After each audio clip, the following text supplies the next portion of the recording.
Hi, Dave. Hey! Where are we standing right now? We are standing at the bar, one of the most hot spots on the set, for the new Ken Ludwig comedy, Fox on the Fairway, over at Driftwood this weekend. So, you are the director of this show. I was. Yeah. What can you tell our audience about what this show is about?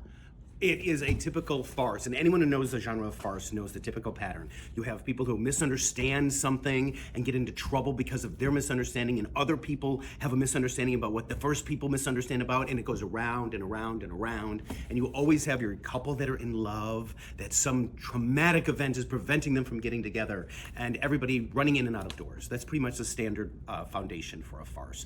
And this one is the same as any of the other farces that you'll see. It's about a couple who are in love and another couple, two couples, who feel that they're with the wrong people, that are married to other people. So it's about love. It's about what we go through to get love. It's about what are we afraid of and why don't we tell them when we love what we truly feel. And then you throw in all of the misunderstandings and the trauma of trying to get what you want, and it turns into your typical farce.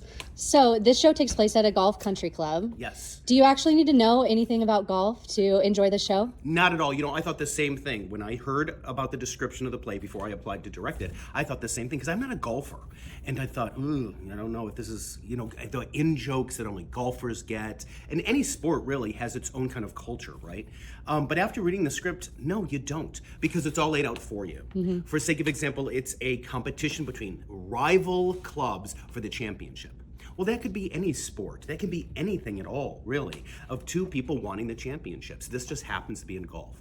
And so any of the in-jokes about golf or about specifics on the sport itself is all laid out for you in the script. Wonderful. So it's easy to follow and it's easy to track. And golf isn't the main theme of the play. It's about love, and hopefully the audience wants our lovers to get together at the end and wants people to find the right match instead of being with somebody who might not be the right match for them. So you have directed at EDP before. You've directed Murder on the Orient Express, Murder In, Unnecessary Farce, and others. What was it about Fox on the Fairway that drew you to want to direct this script? Well, first of all, I'm very thankful to be at Driftwood to begin with, to direct. I feel very honored that they gave me that privilege to do so. So thank you to Driftwood. What drew me to this script is I love farce.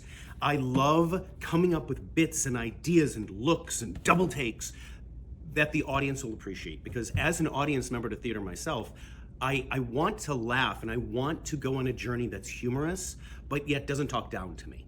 Right? And every comedy has its genre and has its kind of niche. But what I love about farce is the element of farce is that it's real people that you can relate to, that maybe you know, that your family or your neighbors. The situation they find themselves in is unrealistic. And as long as you can wrap your head around that, that's really the essence of farce, because you have that human element of these people that you really want to root for, that you feel you identify with, that you really want to win at the end, want to fall in love. But the situations in which they find themselves is so absurd. So when I read it, that's what really stood out to me, is I like comedies. I like to laugh. I like things that don't talk down to you. I like smart, fast dialogue, which has a bit of cleverness to it. And Ken Ludwig is the master of that, really. Do you have a favorite scene or a favorite line in the show? There is a favorite scene, although just like any good parent, you don't love any child better than the others. I love the whole scene. I love the whole play, but there is one that's maybe a little bit more of my favorite.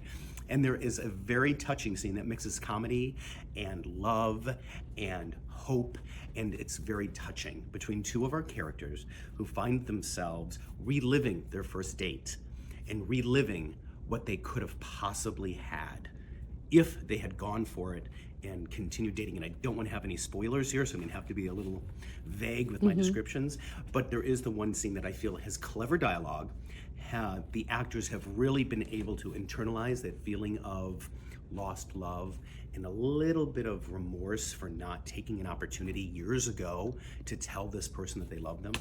And I think the actors really nailed it. I think the dialogue is clever.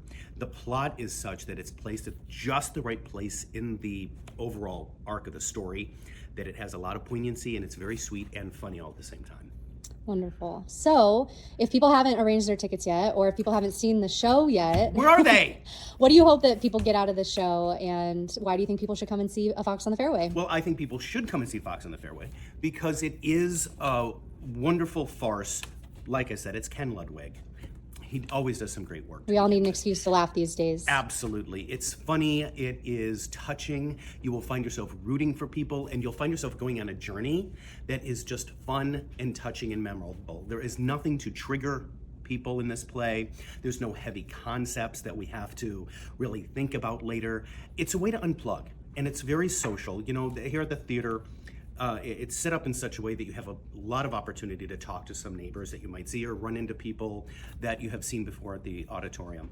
And so you have that social value to it. You support the community, and you go on a wonderful, wonderful journey and just have a really good laugh. And it's a wonderful date night.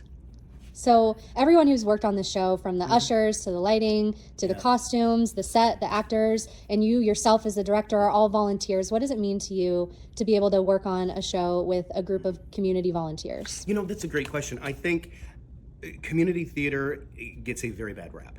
I really do.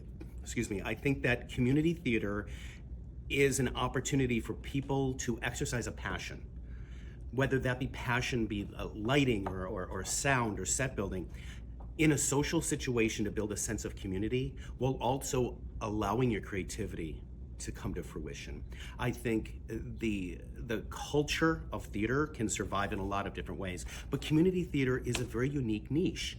It's a social opportunity. It's a way to give back to your community. It's a way to give back to yourself, because so many of us could not make a living in the arts for one reason or another, right? That we're able to really pursue that passion in a situation that is also one that provides a social outlet as well as an emotional outlet, all at the same time, as well as supporting the community. And so I think people need to give more thought to the role that community theater plays in our community and in our world. Wonderful. Okay, thank you so much, Sure. Dave. All righty, come see a Fox on the Fairway.